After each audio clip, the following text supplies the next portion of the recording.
The cries of my daughter, who was supposed to be playing in her room, echoed through the house. I rushed into the large hall where our relatives had gathered, and for a moment I doubted my own eyes. Surrounded by drunken relatives, my mother-in-law was on top of my sobbing daughter, holding something in her hand. "What are you doing?" I desperately pulled my mother-in-law away from my daughter. She was shaking her shoulders, staring at me with the eyes of a demon. My name is Linda, 33 years old. Currently, I live in Tokyo with my husband, Robert, and our 5-year-old daughter, Patricia. Originally, I was a full-time employee, but when I became pregnant with Patricia, I switched to part-time work. Patricia is an easy child to care for, and she has grown up to be a very good girl. My husband is also kind, and always considerate of me and our daughter. Every day, I'm truly living a fulfilling life, but there are a few times a year when I face a troublesome situation. It's my relationship with my husband's mother, my mother-in-law. My husband's hometown is a small village surrounded by mountains, and since my father-in-law has already passed away, my mother-in-law lives there alone. It takes more than 2 hours by car to get to the city from my in-laws' house, and it's so far from Tokyo that we can't go back without using an airplane. But still, every time something happens, she starts a feast with all the relatives. It wouldn't be a problem if she were a good mother-in-law, but she loves to torment her daughter-in-law, and for some reason, I was the target. My husband is the youngest of 3 brothers, and the 2 older ones are already married. Every time, my brothers-in-law come back with their wives, bringing their children. It's true that my mother-in-law seems to be making sarcastic remarks to my sisters-in-law as well, but the level of bullying I receive is different from my sisters-in-law. As I can't retort anything back to her, unlike my sisters-in-law who don't seem to care at all about what she says, perhaps my mother-in-law enjoys tormenting me more. The reason I couldn't say anything to my mother-in-law was due to an incident that happened during a previous visit. That day, shortly after arriving at my in-laws' house, I was taking a break. "What are you doing just sitting around?" Suddenly, I was yelled and I had all the household chores dumped on me. Of course, my husband and brothers-in-law did caution her, but nothing they said got through to my mother-in-law. Not wanting to worry my husband, I pretended to be fine. However, there was one time I was exhausted and sat down in the kitchen. When my mother-in-law saw it, not to skip doing, she hit me so hard with a broom for slacking off that she left me a bruise. She watched me wince in pain, laughing uproariously. Since then, I've been terrified of my mother-in-law and lost the courage to stand up to her. Moreover, I also had a hard time with my sisters-in-law. They were cold from the first time I met them, and aside from my mother-in-law, they also gave various instructions. Whenever I tried to talk to them, they would respond with harsh words. There wasn't much of a friendly atmosphere. Furthermore, my mother-in-law was good at manipulating the others. She seemed to have spread the word that I was a bad daughter-in-law, and that I didn't value her. The relatives, who completely believed my mother-in-law's words, were all on her side. Aside from my husband, I didn't have a single ally in my in-laws' house. As a result, at some point, my daughter Patricia also started to show a distaste for returning to her grandparents' house. Perhaps, from Patricia's perspective, it looked like her grandmother was bullying her mother. Even though I felt guilty, because this was the 3rd anniversary of my father-in-law's death, not going to my in-laws' house was not an option unless there was a serious reason. Well, no matter what the reason, there was never really such an option. but after this, I was to deeply regret not noticing my daughter's true feelings. On the day we were to go to my in-laws' house, my husband suddenly had to work. He explained the situation to his mother and said he would come the next day. "You should come first, Linda, since there are preparations to be made. It's unthinkable for a daughter-in-law not to prepare for a memorial service."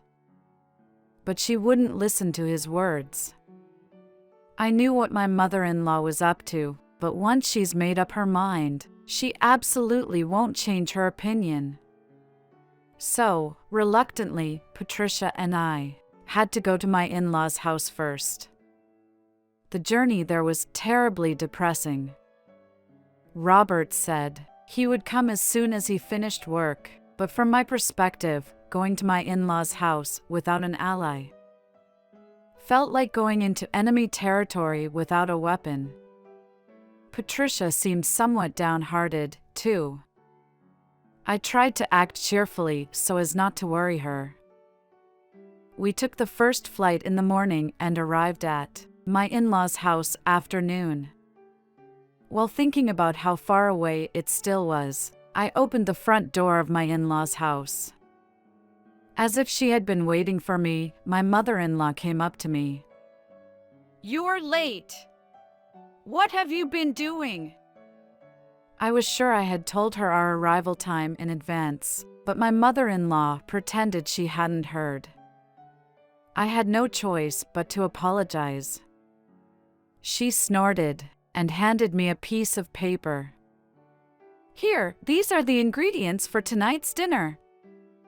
Go buy them immediately." The memo was densely filled. "All this, just by myself?" Then my mother-in-law started saying it was only natural that I should go since my sisters-in-law hadn't arrived yet. "I'll look after Patricia, so you hurry up and go." She was trying to force me out of the house. When I called out to Patricia, who was playing happily with the cousins, she looked sad. However, dragging a 5-year-old around would be too much. Playing with them would probably distract Patricia. I told Patricia that I would be back soon. I borrowed a car from a relative and rushed off to shop. From the in-laws' house to the supermarket in the city, no matter how hard I try by car, it takes at least 30 minutes one way. Having finished all the shopping, I returned to the in-laws' house just before the evening. "Everyone has already gathered, so hurry up and start preparing dinner." Towards my exhausted self, the mother-in-law grumbled about me being late and didn't give me a moment to rest. Even when I handed her the receipt from the shopping, she said, "What kind of wife begs for money from her mother-in-law?" She crumpled the receipt into a ball and tossed it at me, grumbling as she retreated into a room at the back. I didn't have the luxury to carelessly spend an amount exceeding tens of thousands, but as I stared at the receipt, I couldn't help but sigh heavily. Putting the matter of money aside, I unloaded the groceries from the car and started preparing dinner. Throughout my cooking, the mother-in-law found ways to nitpick at everything. While I wished for her assistance, I nonetheless quickly prepared enough dishes for everyone, where relatives were already drinking and getting merry, and began placing them on the table. Suddenly, I thought about Patricia and peeked into the room. She was in the corner of the room, seemingly enjoying herself playing with the kids of the relatives. Relieved at the sight, I continued to work without a break. An hour or so later, while I was preparing the drinks in the kitchen, I heard Patricia's crying voice from the room. Startled by the sound, I rushed into the gathering room, only saw my mother-in-law holding down Patricia. She was trying to write something on her face with a crayon that the kids had. It seemed like my brothers-in-law were trying to stop her, but the other relatives were just laughing and instigating my mother-in-law. At the bizarre sight, I was initially taken aback, but quickly coming back to myself, I forcefully pulled my mother-in-law away from Patricia. In doing so, my mother-in-law fell on her butt. "What are you doing?" Her angry shouts echoed throughout the room. "It's you who? What were you doing to Patricia?" "Just trying to make her cute because she's as ugly as her mother." A strong smell of alcohol emanated from my mother-in-law. Even after that, without showing any remorse, she continued to badmouth me in front of all the relatives. I felt sickened by everyone there, and picking up the crying Patricia, I found myself grabbing our bags and storming out of the in-laws' house. Having left the in-laws' place and checking if Patricia was hurt, Patricia, while crying, told me what had happened. Hearing that, I was immensely shocked. Every time we returned home, it seemed that my mother-in-law had been harassing even Patricia when I wasn't aware. Thinking that if she told me, I would be bullied again by my mother-in-law, she didn't say anything and had been enduring it all this time with her small body. Patricia kept apologizing over and over again. The one who should apologize is me. Why couldn't I have noticed earlier? I'm a failure as a mother.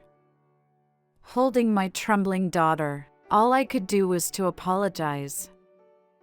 I immediately contacted Robert.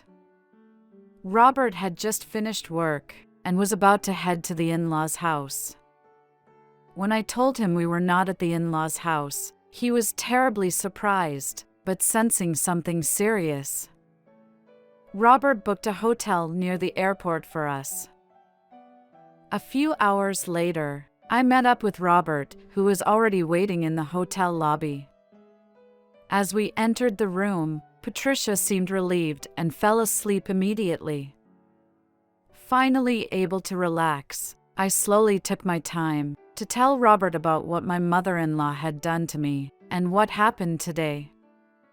At first, Robert seemed incredulous, but when I handed him something, he shuddered. "Linda, I'm really sorry for making you suffer."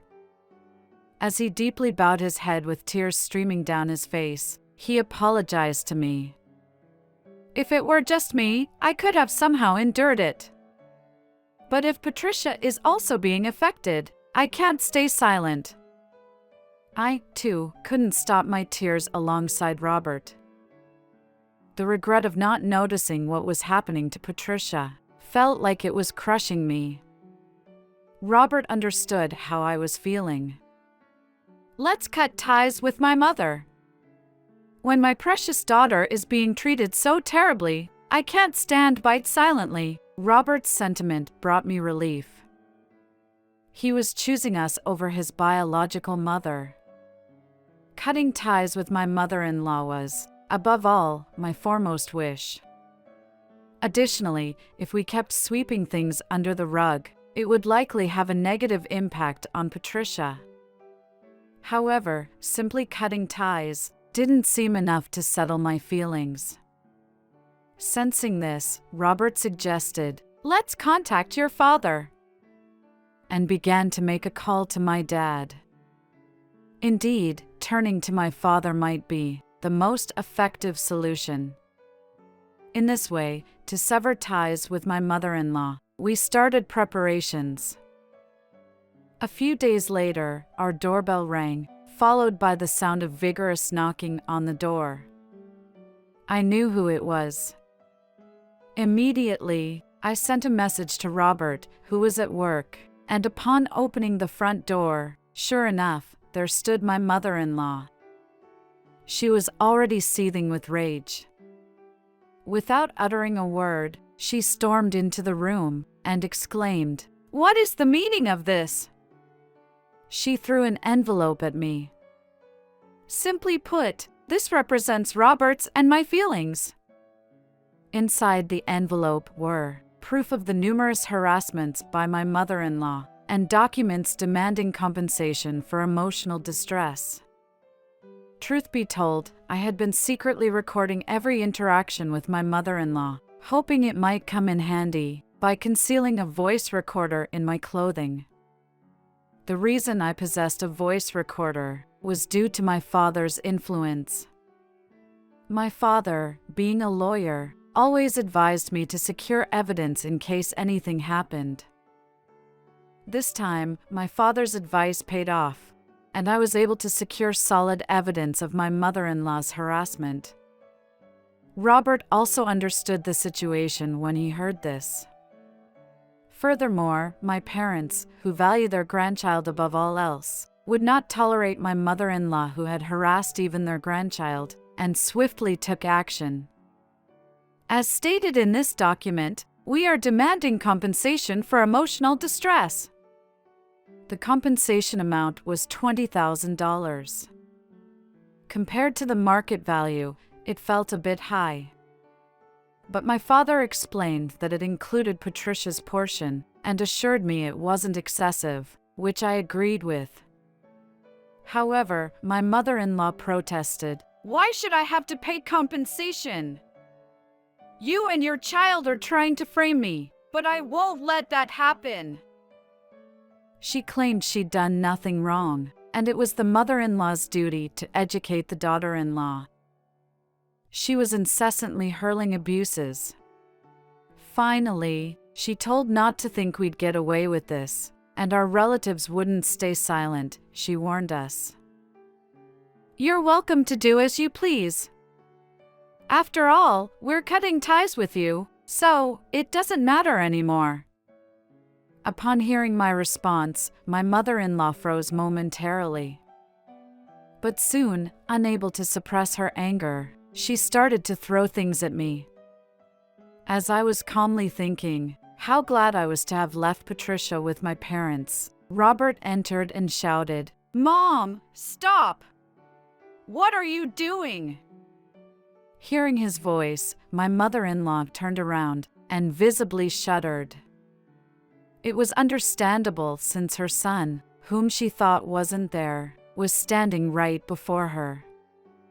Since he was relatively close to home, after Robert had seen my message, he explained the situation to his workplace and immediately rushed back. His face was flushed with anger. Seeing her son's state, my mother-in-law tried to deny her actions and make excuses, but there was no way Robert would accept such excuses now. "I already know everything that Mother has done till now. I won't forgive anyone who hurts my family, not even my mother. After today, I'm cutting ties with you as parent and child." It was probably the first time my mother-in-law saw her son raising his voice and being so angry.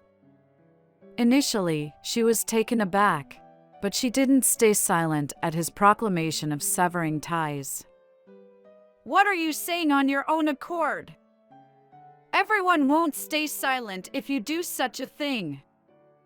Your brothers are all on my side."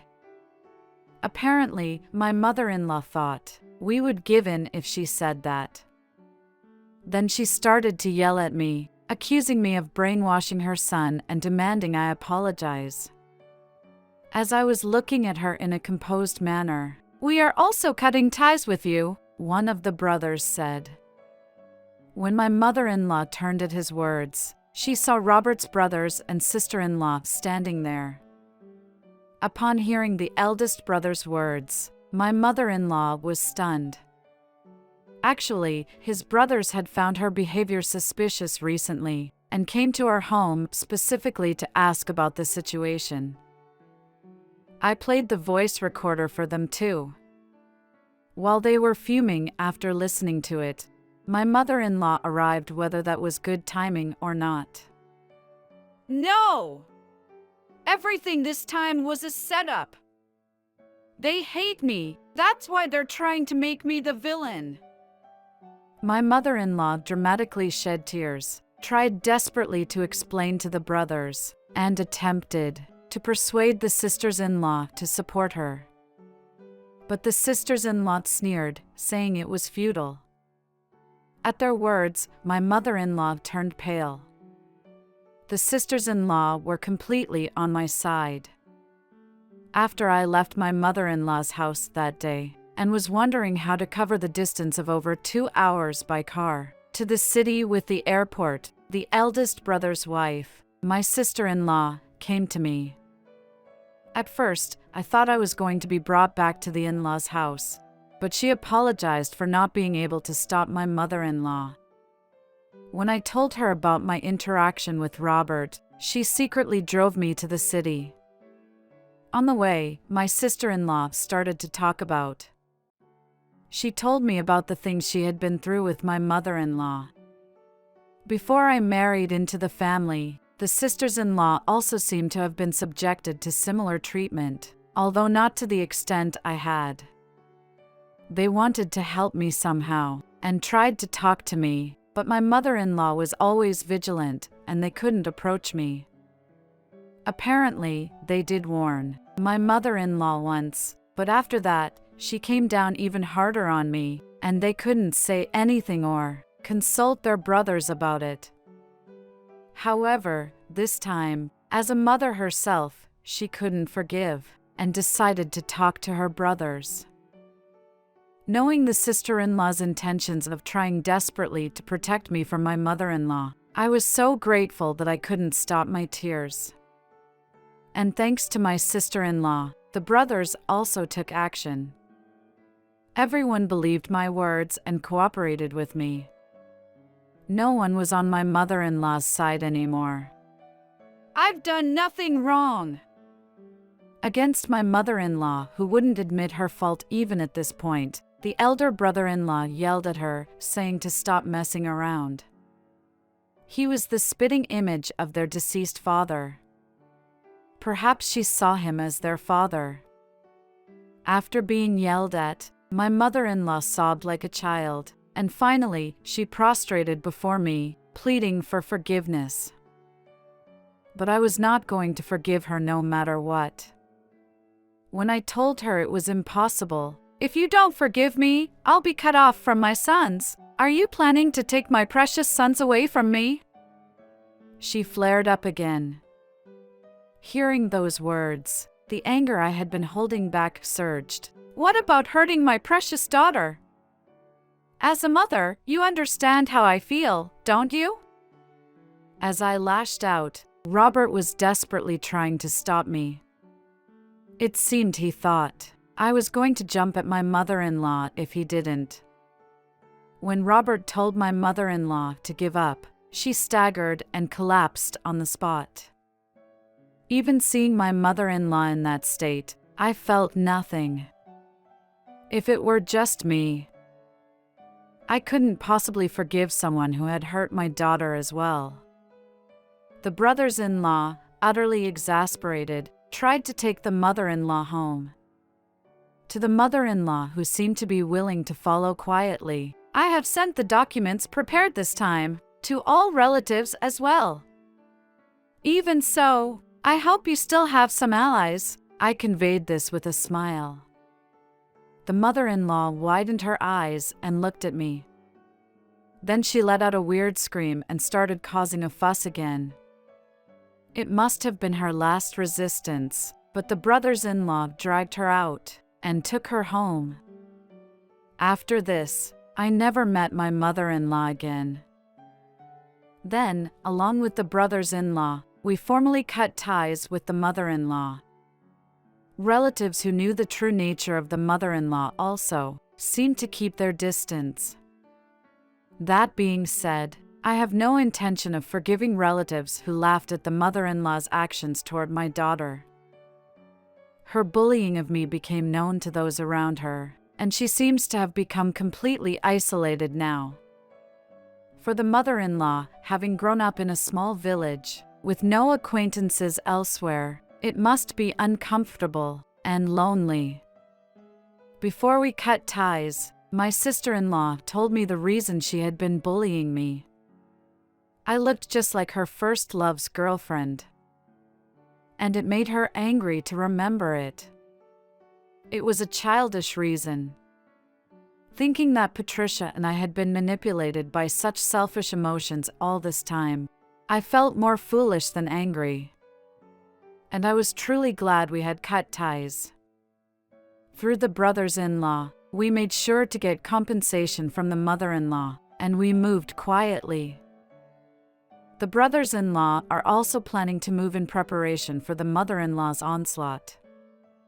Since then, we have maintained a good relationship with the brothers-in-law's families. We gather a few times a year to catch up with each other. I realized that the sisters-in-law, who I thought were cold, are actually kind people, and now they are good confidants. And seeing Patricia laughing happily with her cousins is a relief. No matter what happens from now on, I vowed to myself to protect my daughter.